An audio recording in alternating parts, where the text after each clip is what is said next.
So in this session 3 of Unit 501, we're just going to look at understanding recruitment. So nobody's expecting you to be a recruitment expert. It's just about understanding the processes that go behind. And I think it was quite interesting to listen to Mark Zuckerberg in that video, because he's not talking about the process, but I think it sort of ties together some of the things we were talking about in our last session around talent management into the recruitment process. And I just want to focus on the fact he said we need to know the things we're looking for. And really he was talking about potential, and we talked about having competence frameworks and knowing about attitudes and behaviours. And he talked about finding people that were in alignment, that fitted into the organisation. He was more interested in people who were smart, willing, and he felt would be valuable than about their qualifications, etc.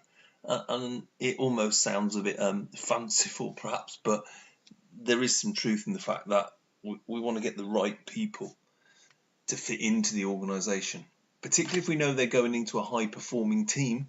We don't want them to disrupt that team, so we might have someone who's got brilliant skills, but if we know they're going to go in and disrupt that team, then they might not be the person. Better to have someone smart and willing who can adapt and learn the skills in the team.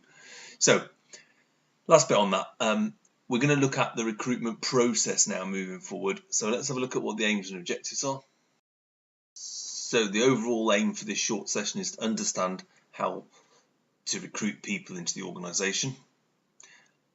By the end of the session, you should explain the different reasons and options for recruiting staff, describe the steps an organisation takes to recruit staff, and explain how to ensure recruitment selection processes are fair. So why are organisations recruiting staff? Well, without the right staff and the right skills, the business is not going to satisfy the customer's requirements or meet its vision. Some sort of workforce planning needs to be in place. We need to be identifying future staffing requirements and skills. We talked about the talent management systems. So they could be used to identify an up-and-coming person who can take over from the IT manager who is going to retire in 6 months, and we can start planning towards that person's development. But there's lots of reasons and situations why an organisation might need additional staff. First of all, there could just be that replacement. We just talked about an IT manager who's leaving. It could be retirement. It could be losing staff to competitors. It could be temporary replacement for sickness or maternity. And then we've got things such as expansion, where we could be expanding the number of staff we need because we've got increased sales or we've got new products or services coming online. There could be new legislation or rules, which mean that we've got to have different operators for equipment, or people can't work alone, or people need different licenses. We could need to recruit new people for new skills. We need new skills for something new, a new process or something that's coming along. We might have identified that from talent management and have trained those people within, or we may have to go outside. There could be relocation. Not all our staff, much as we want them, may be prepared if we're moving to a new factory, relocating to a different part of the country. Not everyone's going to want to follow, maybe come with us. And then there could be new working practices where we've got to have additional staff available for different things, or we've had to change the process of something or a new piece of equipment. And all these things could cause us to need to recruit new staff.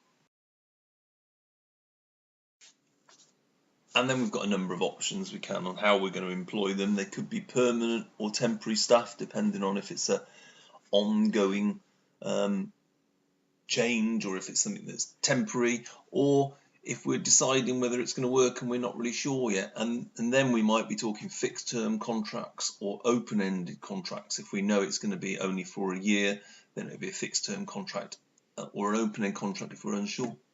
We might have to decide whether we want to use those internal staff or keep people internal, or whether we want to use external staff so we're not being bogged down with employing them. We may use consultants, freelancers, or we may go to agency. And then there's the hours they're going to be on. Are they going to be on full-time contracts, part-time contracts, or 0 hours contracts? And it's what's going to suit the business and fit the business need.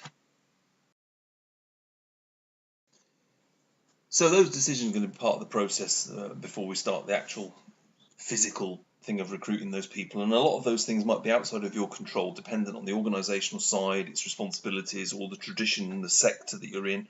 But the processes and the stages involved for defining the requirements, the employment contracts, are generally going to be the same. And effective organisations should follow a strategy for hiring new staff.